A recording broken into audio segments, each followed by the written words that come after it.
12월 25일 아침 기도에 오신 여러분을 환영합니다. 오늘 우리가 함께 나눌 말씀은 베드로후서 3장 1절에서 17절 말씀입니다. 다 함께 말씀 읽도록 하겠습니다. 사랑하는 자들아, 내가 이제 이 둘째 편지를 너희에게 쓰노니 이 두 편지로 너희의 진실한 마음을 일깨워 생각나게 하여 곧 거룩한 선지자들이 예언한 말씀과 주 되신 구주께서 너희의 사도들로 말미암아 명하신 것을 기억하게 하려 하노라. 먼저 이것을 알지니 말세에 조롱하는 자들이 와서 자기의 정욕을 따라 행하며 조롱하여 이르되 주께서 강림하신다는 약속이 어디 있느냐, 조상들이 잔 후로부터 만물이 처음 창조될 때와 같이 그냥 있다 하니, 이는 하늘이 옛적부터 있는 것과 땅이 물에서 나와 물로 성립된 것도 하나님의 말씀으로 된 것을 그들이 일부러 잊으려 함이로다. 이로 말미암아 그때의 세상은 물이 넘침으로 멸망하였으되 이제 하늘과 땅은 그 동일한 말씀으로 불사르기 위하여 보호하신 바 되어 경건하지 아니한 사람들의 심판과 멸망의 날까지 보존하여 두신 것이니라. 아멘. 오늘 본문 1절부터 한번 살펴보도록 하겠습니다. 베드로는 사랑하는 자들에게 두 번의 편지를 보냈다고 기록합니다. 그리고 이 두 편지 모두는 동일한 한 가지의 목적을 가지고 쓰였다고 오늘 본문에서 설명하고 있는데요. 그 목적은 바로 1절에 나와 있습니다.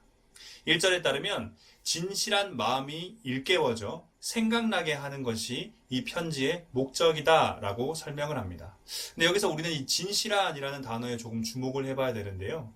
이 진실한이라는 단어의 원어의 의미를 살펴보면 태양이 판단한다라는 뜻입니다. 이 태양이 판단한다라는 단어가 바로 와닿지가 않는데, 조금 예를 들어보면 이런 것입니다. 뜨거운 가마에서 나온 도자기, 이 도자기를 사람의 눈으로는 판단하기 어려운 미세한 스크래치나 홈들을 판단하기 위해서 태양에 비춰본다고 합니다. 태양의 빛으로 도자기가 판단되어지는 것입니다. 태양이 판단한다라는 의미가 바로 이런 겁니다. 정리해보면 진실한 마음을 가지는 것은 태양에 의해 도자기의 미세한 부분이 판단되듯이 말씀의 빛이 우리에게 비춰져서 판단된다는 것을 의미합니다. 그래서 진실한 마음을 가지라라는 의미는 하나님의 말씀의 빛으로 우리를 판단하실 때 우리가 하나님 앞에 아주 작은 미세한 흠집, 스크래치가 없는 상태를 의미합니다.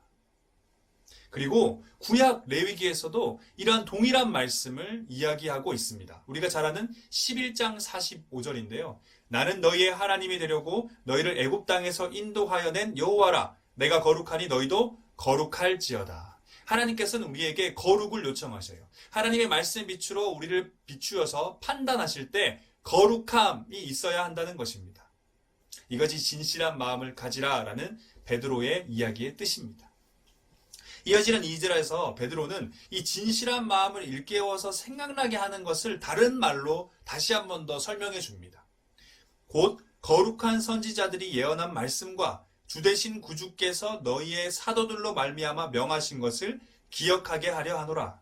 거룩한 선지자들의 예언한 말씀, 주 되신 구주께서 너희의 사도들로 말미암아 명하신 것, 이것을 기억하는 것. 1, 2절을 한번 정리해 보겠습니다.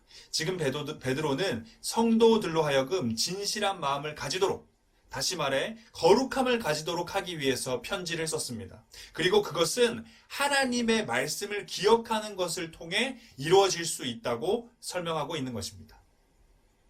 하나님의 말씀을 기억하는 것, 이것이 오늘 본문에서 베드로가 이야기하고자 하는 것의 주제라고 할 수 있습니다. 그런데 이 하나님의 말씀을 기억해야 된다라는 말만 들으면 사실 별거 아닌 것이다 라는 느낌이 듭니다. 그냥 단순히 하나님의 말씀을 생각만 하면 되는 것 아닌가라고 생각하기 쉽기 때문입니다. 그런데 하나님의 말씀을 기억한다는 건요, 단순히 생각하는 것에서 끝나지 않습니다. 말씀을 기억하는 것은 행하는 것으로 이어집니다. 이웃을 사랑하는 사람은요, 이웃을 내 몸과 같이 사랑하라 하신 하나님의 말씀을 끊임없이 되뇌이고 기억하고 생각하는 사람입니다. 또 반대로 이웃을 사랑하지 않는 사람은 이웃을 사랑하라 하셨던 그 말씀을 잊어버린 자입니다. 기억하지 않는 자들입니다. 이처럼 하나님의 말씀을 기억하는 것은 단순히 생각만 하는 것을 넘어서서 행하는 것으로 이어지는 것입니다. 그리고 그렇기에 하나님의 말씀을 기억하는 것은 생각보다 어렵고 또 동시에 매우 중요한 것이라 할 수 있습니다. 이어서 베드로는요, 하나님의 말씀을 기억하지 않는 사람에 대해서 설명합니다. 일부러 하나님의 말씀을 잊으려는 사람들의 모습을 보여주고 있어요. 3절부터 5절까지입니다. 한번 읽어보겠습니다. 3절. 먼저 이것을 알지니 말세에 조롱하는 자들이 와서 자기의 정욕을 따라 행하며 조롱하여 이르되 주께서 강림하신다는 약속이 어디 있느냐? 조상들이 잔후로부터 만물이 처음 창조될 때와 같이 그냥 있다 하니 이는 하늘이 옛적부터 있는 것과 땅이 물에서 나와 물로 성립된 것도 하나님의 말씀으로 된 것을 그들이 일부러 잊으려 함이로다. 5절에 하늘이 옛적부터 있는 것과 땅이 물에서 나와 물로 성립된 것은 세상의 시작, 하나님이 이 세상을 창조할 때를 의미합니다. 또 4절에 주께서 강림하신다는 약속, 이 약속은 바로 세상의 끝을 의미합니다. 자, 정리해보면 지금 하나님의 말씀을 일부러 잊으려는 사람들은 세상의 시작과 세상의 끝을 부정하는 사람입니다.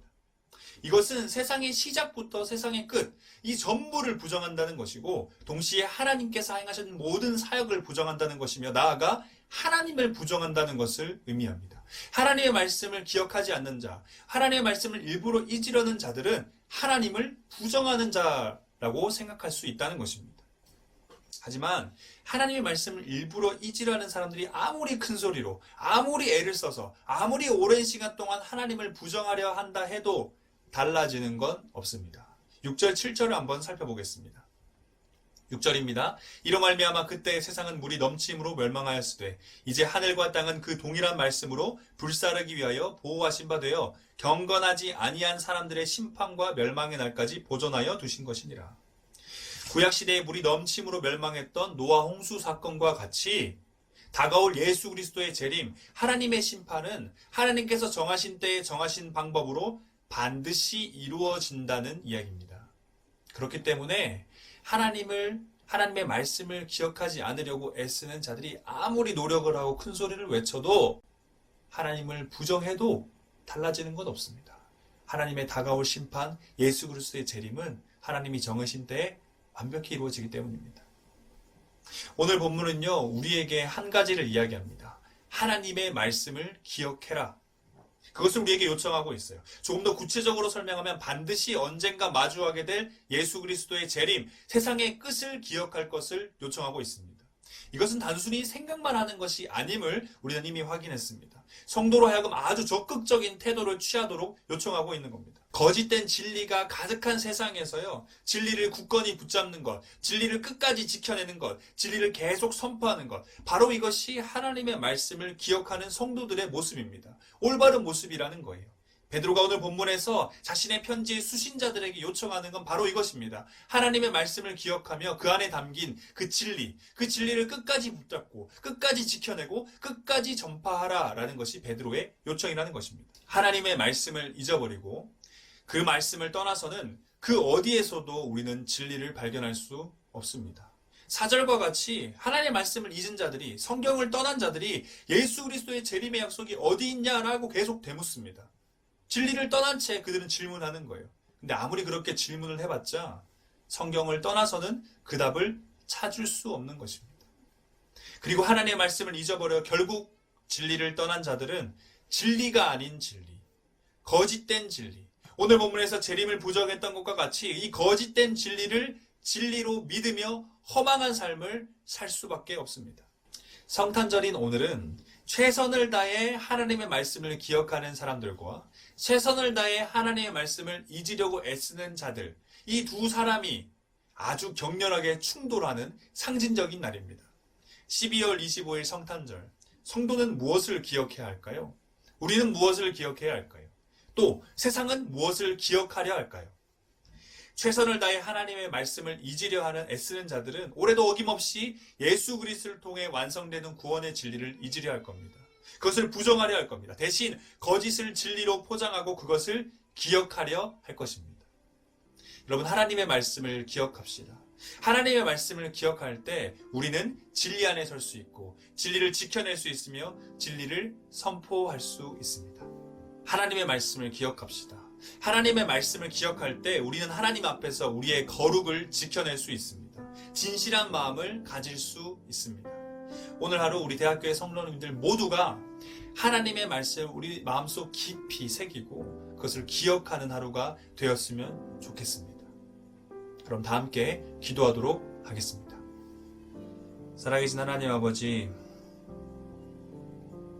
오늘 우리는 베드로후서의 말씀을 통하여 하나님의 말씀을 기억하는 자들과 하나님의 말씀을 일부러 잊으라는 자들, 그들의 모습을 살펴보았고 그 끝을 함께 살펴보았습니다. 하나님, 간절히 바라기는 대학교의 성도님들 모두가 하나님의 말씀을 깊이 새기며 기억하는 자가 되게 하여 주옵소서. 하나님의 말씀이 진리임을 기억하고 반드시 이루어진다는 것을 기억하며 그 말씀만을 기억하고 그 말씀이 우리의 삶 가운데서 열매 맺고 살아 운동력 있는 말씀이 되게 하여 주옵소서. 우리의 구원자, 삶의 이유, 다시 오실 예수 그리스도 이름으로 기도드립니다.